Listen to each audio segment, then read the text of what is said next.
Hello everyone, this is Karthik Surya. Today we are going to learn some new topics of first chapter which is integers. So let me introduce our today's topics which are making multiplication easier, division of integers, properties of division of integers. So our first topic is making multiplication easier. So in this topic we should learn how to make multiplication easier. We understand it by this example. So here we have given 16 into 12. So 16 into 12 can be written as 16 into 10 plus 2. यहाँ पे हमारे पास है 16 into 12. So हम 12 को 10 plus 2 लिख सकते हैं. So in the next step we can write 16 into 10 plus 16 into 2. यहाँ पे हमने 16 को 10 के साथ मल्टीप्लाई किया है और 16 को 2 के साथ मल्टीप्लाई किया है. सो यहाँ पे हमने डिस्ट्रीब्यूटिव प्रॉपर्टी का यूज़ किया है. So 16 into 12 it will be 160 plus 16 into 2 it will be 32. So 160 plus 32 is equal to 192. So we can find the answer easily from the help of distributive property. We can understand it with other examples. So in our next example we have minus 25 into 37 into 4. So we have to group the numbers and then after we multiply and answer it. So minus 25 into 37 into 4. सबसे पहले हमने minus 25 को 37 के साथ multiply किया है और बाद में उसको हम 4 के साथ मल्टीप्लाई करेंगे. सो minus 25 into 37 it will be minus 925. So minus 925 multiply by 4. So answer is minus 3700. So इसी एग्जाम्पल को हम दूसरे तरीके से देखते हैं. सो यहाँ पहले एग्जाम्पल में हमने माइनस 25 को 37 के साथ ग्रुप किया था. अभी हमने यहाँ पे माइनस 25 को 4 के साथ ग्रुप करेंगे. So minus 25 into 4 into 37. So minus 25 into 4 it will be minus 100. Minus 100 into 37 is equal to minus 3700. Obviously, the second way is easier because multiplication of minus 25 and 4 gives minus 100, which is easier to multiply with 37. So note that the second way involves commutativity and associativity of integers. यहाँ पे हम देख सकते हैं कि second example की जो technique है वो पहली मेथड से ईजी है क्योंकि हमें मालूम है कि माइनस 25 को हम 4 के साथ मल्टीप्लाई करेंगे तो 100 आएगा आंसर और 100 को हम 37 के साथ ईजिली मल्टीप्लाई कर सकते हैं. तो यहाँ पे हमने कॉम्यूटेटिविटी एंड एसोसिएटिविटी प्रॉपर्टी का यूज़ किया और ईजिली इसका आंसर फाइंड किया. सो नेक्स्ट देखते हैं division of integers. So we know that division is the inverse operation of multiplication. हमें मालूम है कि डिवीज़न की प्रोसेस जो है वो मल्टीप्लिकेशन से उल्टी है. So we can understood it by the example. So in example 1 since we have 3 into 5 is equal to 15. So 15 divided by 5 is equal to 3 and 15 divided by 3 is equal to 5. यहाँ पे हमने 3 को 5 के साथ multiply किया है तो answer आ रहा है 15. इसी आंसर को अगर हम 5 के साथ डिवाइड करेंगे तो आंसर आएगा 3 और अगर हम इसको 15 को 3 के साथ डिवाइड करेंगे तो आंसर आएगा 5. सिमिलरली इन एग्जाम्पल 2 4 को यहाँ पे 3 के साथ मल्टीप्लाई किया है तो आंसर आएगा 12.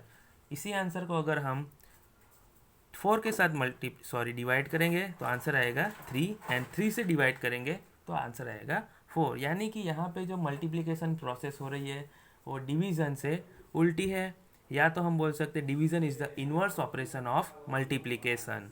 सो बेसिक्स रूल्स ऑफ डिवीज़न. यहाँ पे जो रूल्स है वो मल्टीप्लिकेशन और डिवीज़न दोनों के लिए सेम है. So basic rules for multiplication and division are same as. So first we have plus minus minus. Second is minus plus minus. Third is minus minus plus. Fourth is plus plus plus. So अगर हमारे पास first में देखें तो एक positive integer है और एक negative integer है. अगर हम दोनों को डिवाइड करते हैं तो जो भी आंसर आएगा तो उसके साथ माइनस की साइन लगेगी. उसी तरीके से सेकंड में अगर हमारे पास नेगेटिव इंटीजर है और दूसरा इंटीजर पॉजिटिव है तो अगर उनको हम डिवाइड करेंगे तो जो भी आंसर आएगा उसके साथ हमें माइनस की साइन लगानी है. Same way third and fourth के लिए रूल फॉलो होगा. जो भी आंसर आएगा उसको हम पॉजिटिव साइन लगाएंगे.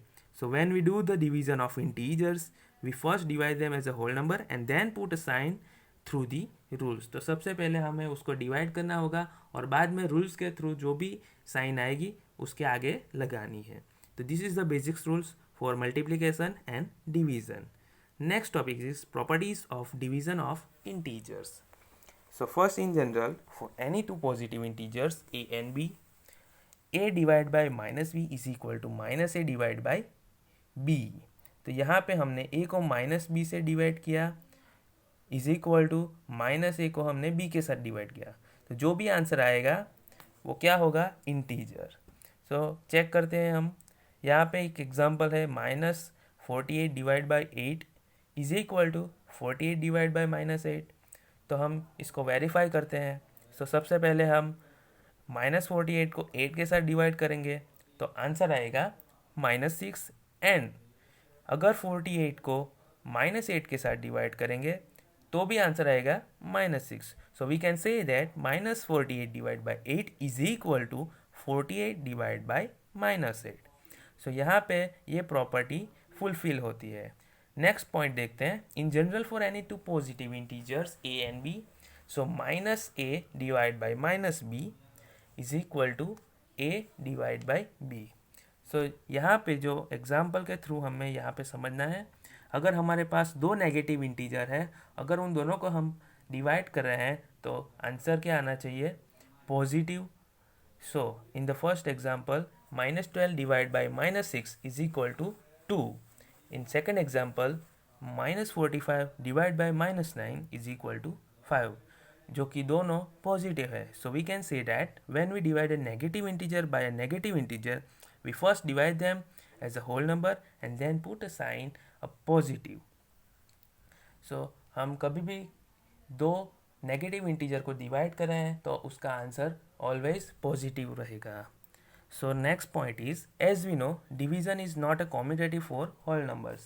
जैसे कि हमें मालूम है डिवीज़न के लिए कॉम्यूटेटिव प्रॉपर्टी डिफाइन नहीं हुई है. So is minus 9 divide by 3 the same as 3 divide by minus 9. क्या यह सच है कि माइनस 9 को 3 से डिवाइड करेंगे तो भी आंसर उसका आंसर और 3 को माइनस 9 से डिवाइड करेंगे उसका आंसर सेम आ सकता है? So not. No, it is not possible. So division is not commutative for integers. इन दोनों के आंसर कभी भी सेम नहीं आ सकते. तो यहाँ पे डिवीज़न में कॉम्यूटेटिव प्रॉपर्टी डिफाइन नहीं हुई है. So any integer divide by 0 is meaningless and 0 divide by integer other than 0 is equal to 0. अगर हम किसी भी इंटीजर को 0 के साथ डिवाइड करेंगे तो उसका आंसर नहीं आएगा क्योंकि it is not defined. But अगर 0 को हम किसी इंटीजर से डिवाइड कर रहे हैं तो उसका आंसर ऑलवेज 0 आएगा. लेकिन ये इंटीजर 0 नहीं होना चाहिए. For any integer a divide by 0 is not defined but 0 divide by a is equal to 0. For a is not equal to 0. a के साथ a को हमने 0 से डिवाइड किया तो उसका आंसर नहीं आ सकता क्योंकि ये डिफाइन नहीं हुआ है. जबकि 0 को हमने 1 के साथ डिवाइड किया तो उसका आंसर 0 ही रहेगा. नेक्स्ट इसको हम एग्जांपल के थ्रू समझते हैं. तो 10 divide by 0 is equal to not defined. In example 2, 0 divided by 10 is equal to 0. So, in next point, when we divide a whole number by 1, it gives the same whole number. Let us check. यहाँ पे लिखा है कि जब हम किसी भी whole number को एक के साथ डिवाइड करते हैं तो यहाँ पे आंसर होल नंबर ही रहेगा. सो उसको हम चेक करते हैं. 25 divide by 1 is equal to 25. यहाँ पे 25 को हमने 1 के साथ 25 को 1 से डिवाइड किया है तो आंसर आएगा 25 ही. 2000 divide by 1 is equal to 2000. यानी कि जो भी होल नंबर है उसको हम 1 से डिवाइड करेंगे तो आंसर सेम वही होल नंबर रहेगा. So any integer divide by 1 gives the same integer. In general for any integer a divide by 1 is equal to a. Next point देखते हैं. When we divide 1 by negative integer gives the same negative integer. कभी भी हम negative integer को 1 से divide करेंगे तो answer वही सेम नेगेटिव इंटीजर ही रहेगा. एग्जाम्पल में देखते हैं. -8 divide by 1 is equal to -8. -8 को हम 1 से डिवाइड करेंगे तो आंसर वही नेगेटिव इंटीजर -8 ही आएगा. In example 2, -37 divide by 1 is equal to -37. So यहाँ पे किसी भी नेगेटिव इंटीजर को 1 से डिवाइड करेंगे तो आंसर वही नेगेटिव इंटीजर रहेगा. In the next point, if any integer is divided by -1, it does not give the same integers. अगर हम किसी भी इंटीजर को -1 से डिवाइड करेंगे तो उसका आंसर कभी भी सेम वही इंटीजर नहीं आता. In example 1, -8 divide by -1 is equal to 8 और -37 divide by -1 is equal to 37. यानी हमें किसी भी होल नंबर को अगर -1 से डिवाइड करेंगे तो उसका ऑपोजिट साइन वाला आंसर हमें मिलेगा. So hope you guys all understood this properties of division. So हम नेक्स्ट होमवर्क यहाँ पे मिलेगा हमें.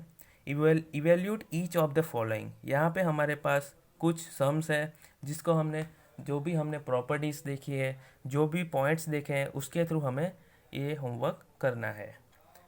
So thank you guys.